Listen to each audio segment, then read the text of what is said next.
सुप्रभात बच्चों आपकी यूनिट टेस्ट होने वाले हैं, पीरियोडिक परीक्षा होने वाली है।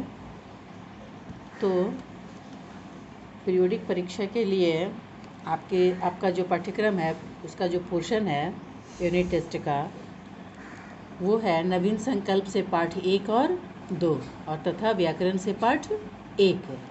तो व्याकरण से पार्ट 1 से मैं रिवीजन करा चुकी हूँ पिछली कक्षाओं में।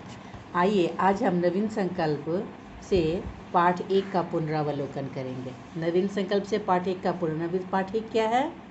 प्रार्थना। पाठ 1 है प्रार्थना। प्रार्थना के कवि हैं राधेश्याम कुशवाहा। इस कविता के रचयिता कौन है? राधेश्याम कुशवाहा।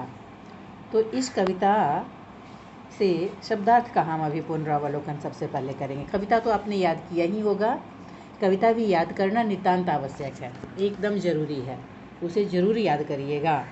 तो आइए मैं अभी शब्दार्थ का कराती हूँ।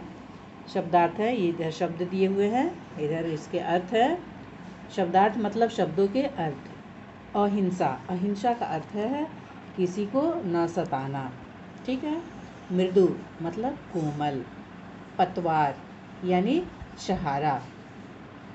कविता में पतवार का अर्थ है सहारा। वैसे पतवार नाव खेने की डांडे को भी कहते हैं पतवार, जिससे नाव को खेया जाता है, खेते हैं नाविक, तो उसे पतवार कहते हैं, लेकिन कविता में उसका अर्थ है सहारा। विचलित, विचलित का अर्थ है डगमग होना। आकर्षित मतलब अपनी ओर खींचने वाली, कहते हैं ना कि वह चीज़ मुझे आकर्षित कर रही है, मतलब अपनी ओर खींच रही है। नैतिकता, नैतिकता मतलब सच्चाई, ईमानदारी एवं करुणा आदि जो कुछ मनुष्य के मानवीय गुण जो है होते हैं मनुष्य में, उन्हें नैतिकता कहते हैं। सुमधुर, सुमधुर मतलब बहुत मीठा। मधुर मतलब मीठा, सु मतलब लग गया तो सुमधुर बहुत मीठा। भाव यानी मन के विचार। तो ये शब्दार्थ बहुत ही महत्वपूर्ण है, इनसे प्रश्न आ सकते हैं, तो इसे आप अवश्य याद करिएगा। इसके बाद आइए हम चलते हैं इस पाठ के लघु उत्तरीय प्रश्न, जो कि मुख से के अंतर्गत हैं। लघु उत्तरीय प्रश्न, तो उन पर हम थोड़ा उनका अभ्यास कर लें। तो इस के अंतर्गत पहला प्रश्न यह है कि कवि माँ अम्बे से क्या क्या मांग रहा है? 3 बातें बताइए। कवि माँ अम्बे से क्या क्या मांग रहा है? तो उत्तर होगा कि कवि माँ अम्बे से ज्ञान रूपी वरदान मांग रहा है। कविता की पंक्ति है ना कि जय माँ अम्बे ज्ञान दे तो मुझको वरदान दे। तो कवि माँ अम्बे से ज्ञान रूपी वरदान मांग रहा है। कवि माँ अम्बे से सत्य, अहिंसा एवं प्रेम जैसे भाव मांग रहा है, ठीक है। अब चलिए दूसरा प्रश्न है, कवि माँ अम्बे से ये गुण क्यों मांग रहा है? उसे इन गुणों की आवश्यकता क्यों पड़ रही है?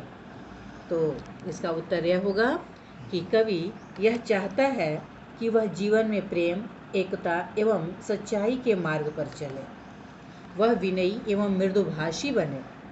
अतः कवि माँ अम्बे से ये गुण मांग रहा है। उसमें प्रेम होगा, किसी भी व्यक्ति में जब प्रेम होगा, एकता होगी, सच्चाई होगी, ईमानदारी होगी, ये सब गुण होंगे, तभी वह क्या होगा? एक योग्य नागरिक बन पाएगा। तो कभी एक योग्य नागरिक बनने के लिए, विनयी मृदुभाषी बनने के लिए ये सारे गुण माँ अम्बे से मांग रहा है। और तीसरा प्रश्न तो था इसमें जो उसे आपको याद करना है, सस्वर गाना है। तो ये 2 प्रश्न हैं लघु उत्तरीय से। अगले दिन हम लोग दीर्घ उत्तरीय प्रश्नों पर चर्चा करेंगे। तब तक आप शब्दार्थ याद करेंगे, कविता याद करेंगे और ये लघु उत्तरीय दोनों प्रश्न उत्तर याद करेंगे इनके। तो शेष अगली कक्षा में, तब तक के लिए धन्यवाद।